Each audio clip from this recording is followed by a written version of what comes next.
Algo que mi profesor Tal Ben Shahar siempre dice, que es aprende a fallar o falla a aprender, ¿no? Tendemos a rechazar el fracaso porque no entendemos los beneficios y la importancia que tiene nuestro crecimiento.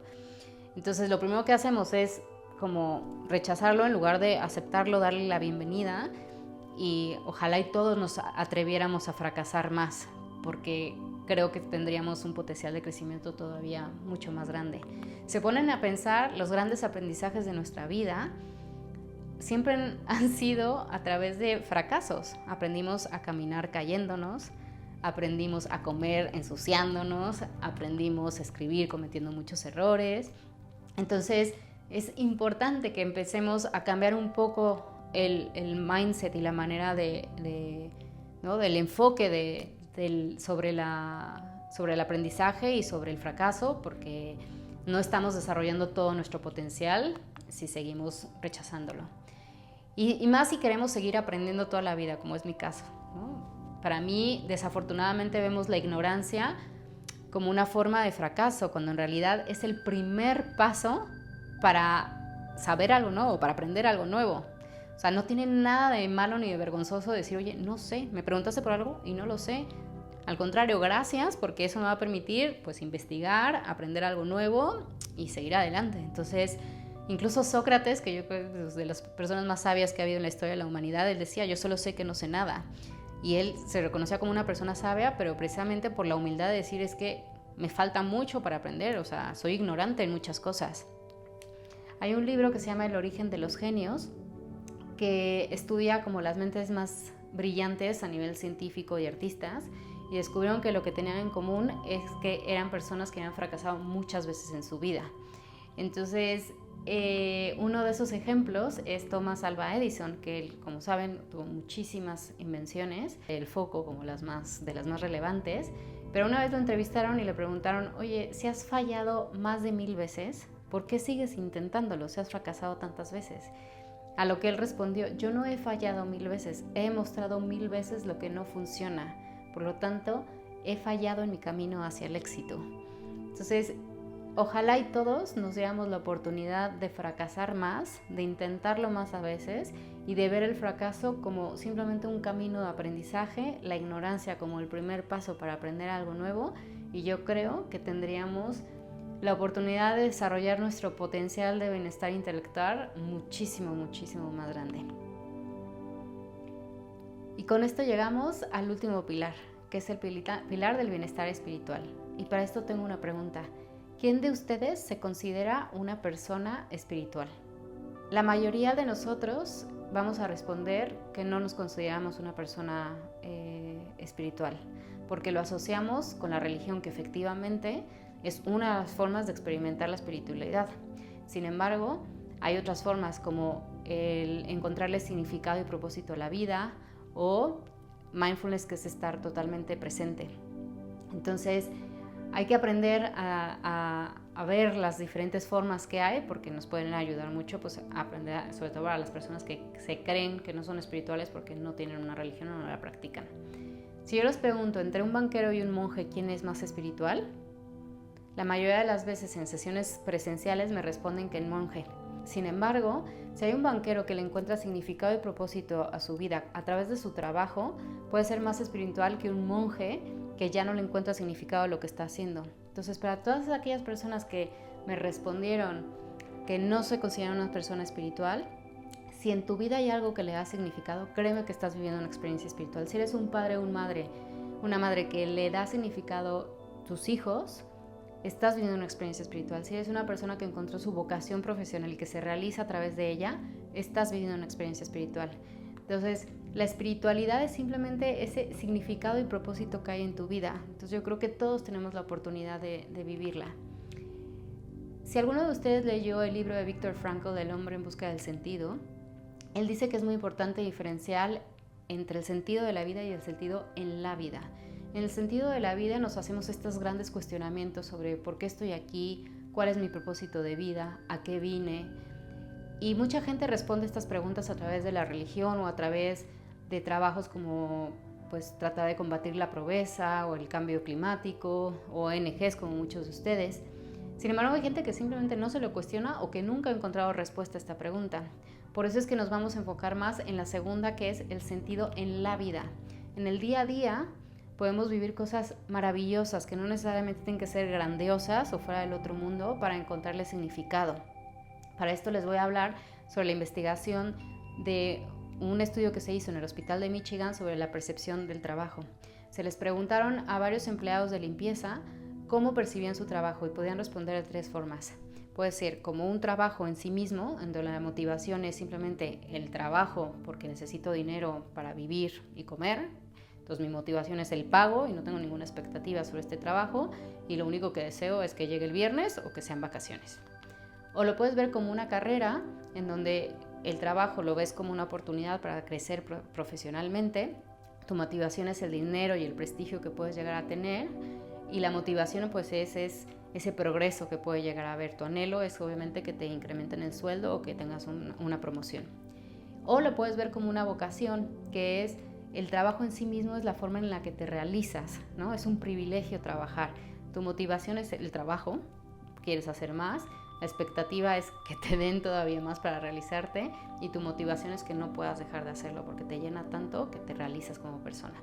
Entonces, ¿cómo creen que los empleados de limpieza veían su trabajo? La respuesta es que lo veían en cualquiera de los 3 ámbitos.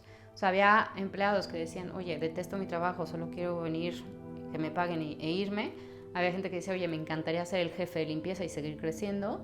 Y había gente que decía, oye, sin mi trabajo los pacientes no se acaban de recuperar, es importantísimo que su cuarto esté limpio y yo me siento privilegiado de poder hacerlo, lo veo como una vocación, como un acto de servicio ayudarles a estos pacientes. Hicieron el estudio con el resto de empleados del hospital, con doctores, enfermeros, administrativos y en realidad encontraron gente que estaba en cualquiera de las 3 cajitas, digamos, ¿no?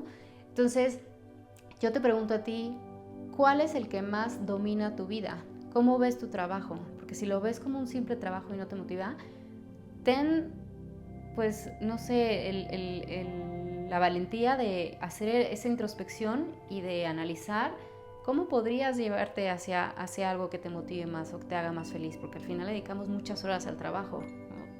Y tenemos una forma de hacerlo, hay muchas técnicas, no nos da tiempo de verlo hoy, pero para ver de qué manera podemos replantearnos esa forma, le dedicamos muchas horas y creo que es importante saber distinguir cuál es el que domina. No todos vamos a estar en la etapa de vocación todo el tiempo, o sea, va a haber días de trabajo que son de carrera, días que son de trabajo simplemente, días que son de vocación. Lo importante es identificar cuál es el más dominante.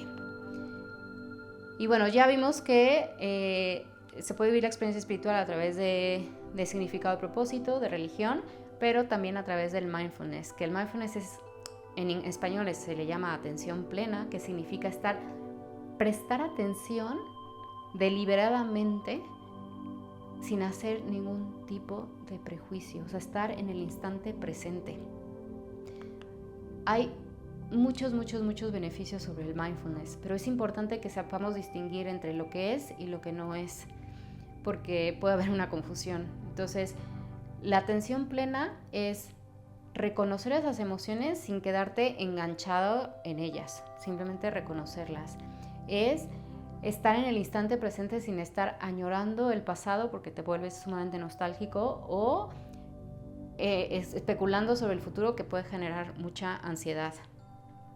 Y también es una oportunidad de construir la felicidad que es apta para todo el mundo. Pero la atención plena no es dejar la mente en blanco y dejar de pensar, porque eso es totalmente antinatural, o sea, nuestro cerebro siempre va a estar pensando mucho. No es una técnica de relajación, puede ser una consecuencia, puedes acabar más relajado, pero no es una técnica de relajación. Y no es una oportunidad para escapar de tu personalidad, al contrario, o sea, vas a aprender a conocerte mucho más. Entonces, hay miles de estudios científicos que demuestran los beneficios del mindfulness en la salud, en el bienestar, en la felicidad, en la plenitud, o sea, en muchísimas áreas.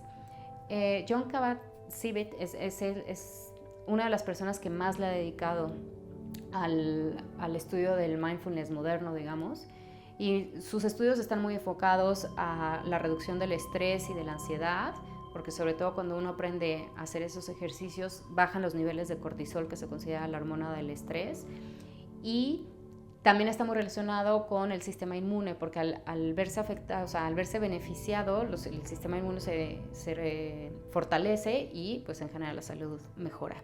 Entonces, insisto, hay muchos beneficios, muchos estudios científicos.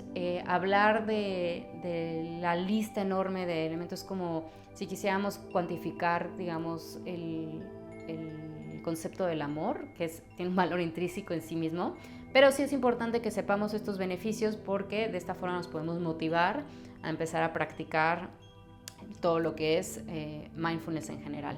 Pero, insisto, son muchos los beneficios y hay mucha investigación científica que lo avala.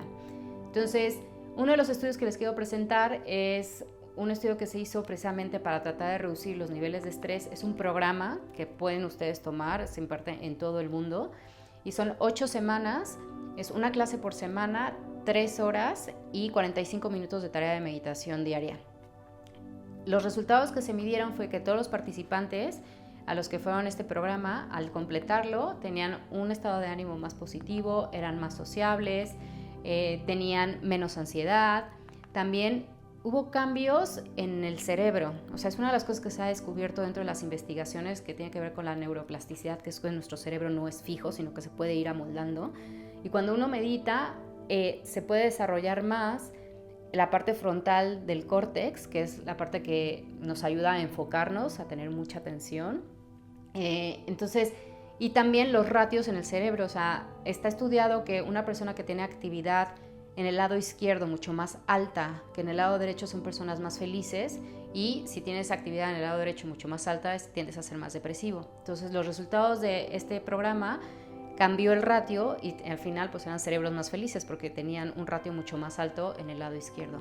También se les inyectó bacteria y no se enfermaron porque su sistema inmune se fortaleció. Entonces, si se dan cuenta, hubo muchos beneficios. Y también a nivel emocional, digamos, es gente que se volvió como más compasiva, más empática. Bueno, en realidad es que, bueno, yo hice el curso y se los recomiendo mucho porque la verdad es bastante completo. Pero una de las cosas que se cuestionaban eran cómo todo mundo tuvo estos beneficios, porque les preguntaron, oye, honestamente, o sea, si tu tarea era hacer 45 minutos de meditación diaria, ¿lo hiciste en realidad? Hubo gente que eran, pues, no sé, los alumnos aplicados, que obviamente dijeron sí, o sea, me fue súper bien y lo hice.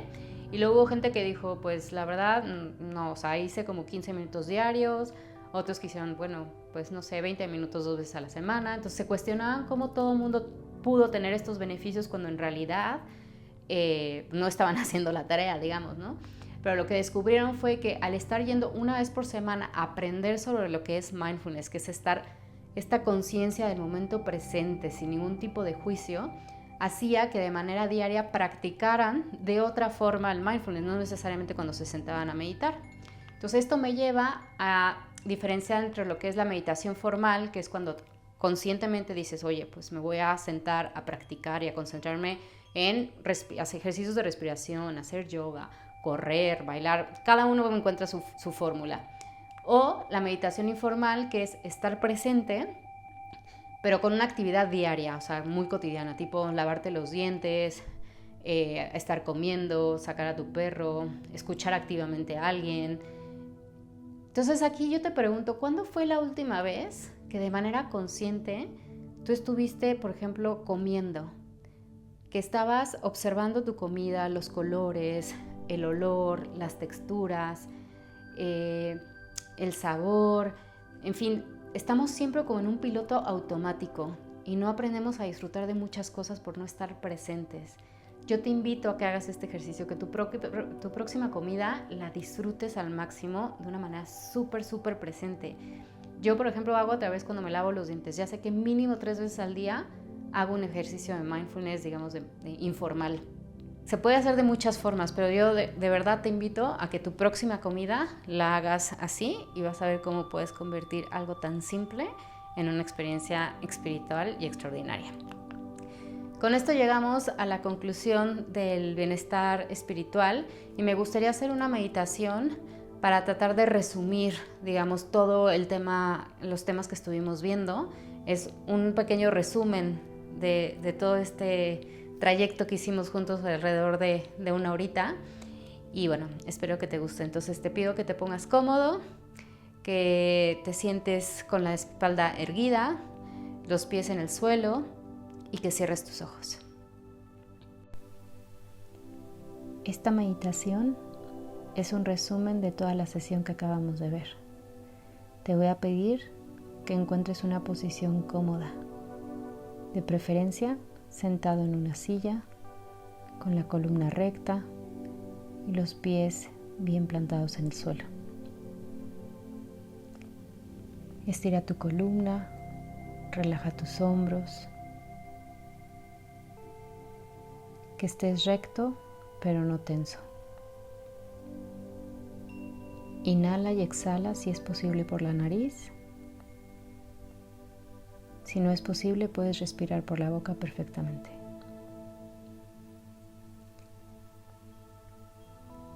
Ahora permite que tu atención se enfoque en la respiración que entra por tu nariz. Va llenando tu estómago y luego sale por tu nariz. Tu estómago sube y baja. Solo concéntrate en el aire que entra y sale.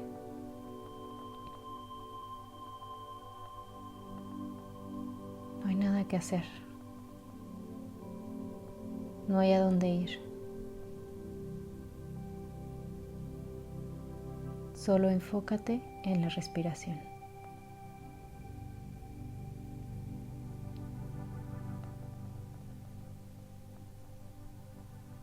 Si tu mente divaga, suavemente, con aceptación, tráela de vuelta a tu inhalación.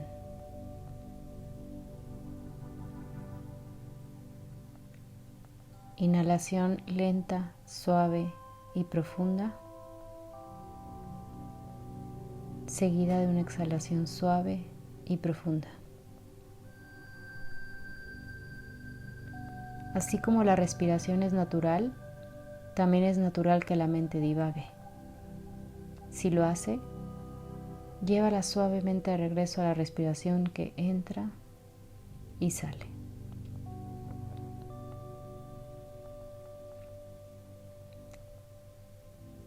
A medida que continúas respirando lenta, profunda y suavemente,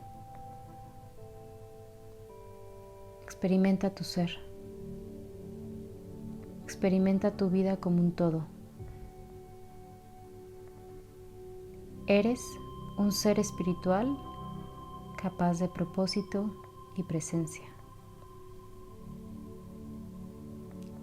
Eres un ser físico, una mente y un cuerpo unido, fluyendo con energía y vitalidad.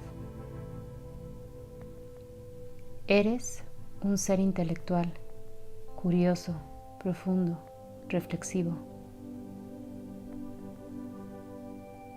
Eres un ser relacional, íntimamente amado y siendo amado, dando y recibiendo también.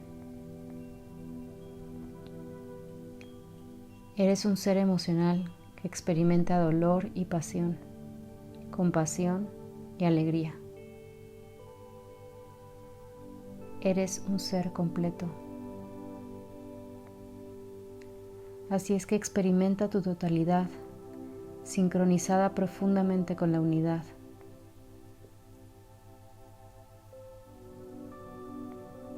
Si no lograste experimentar la totalidad, acepta lo que sea que estés experimentando.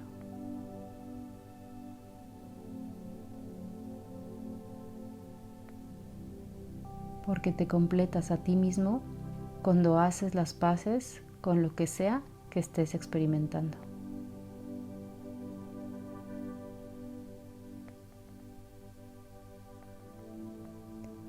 Inhalación lenta y suave,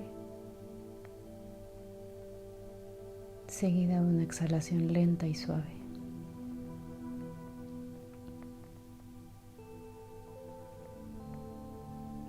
Con tu próxima exhalación, abre suavemente los ojos. Esta es una simple meditación. Hay miles de ellas, miles de técnicas. Trata de encontrar la que más te guste.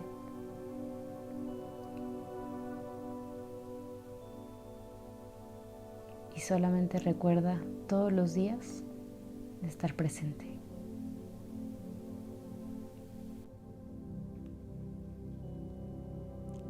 Bueno, espero que te haya gustado, que esta es una de miles y miles y miles de técnicas de meditación. Te pido que busques la que más te guste a ti, pero que empieces a practicar.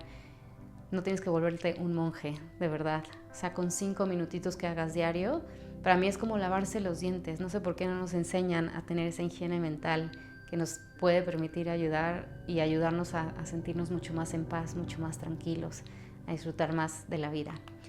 Pues con esto tienes ya una cajita de herramientas, como te decía. A través de los diferentes pilares tienes diferentes herramientas que puedes utilizar para ir construyendo tu felicidad en el día a día. Recuerda que esto no es suficiente simplemente con la teoría, hay que practicarlo. La psicología positiva realmente se aprende practicando y experimentándola. Así es que participa, experimenta. Recuerda que los pilares están interconectados, entonces tampoco quieras intentar hacer todo al mismo tiempo. Escoge uno y ve cambiando tus hábitos poco a poco. Pero vas a ver cómo con uno vas a empezar a ver los beneficios en el resto de los demás y vas a querer hacer más, te vas a motivar a hacer más cambios en tu vida. Y bueno, yo solo espero que toda esta información te haya sido útil, que la disfrutes y sobre todo que seas muy, muy feliz. Gracias por darme la oportunidad de compartir algo que realmente me apasiona y de todo corazón te deseo que seas plenamente feliz. Muchas gracias.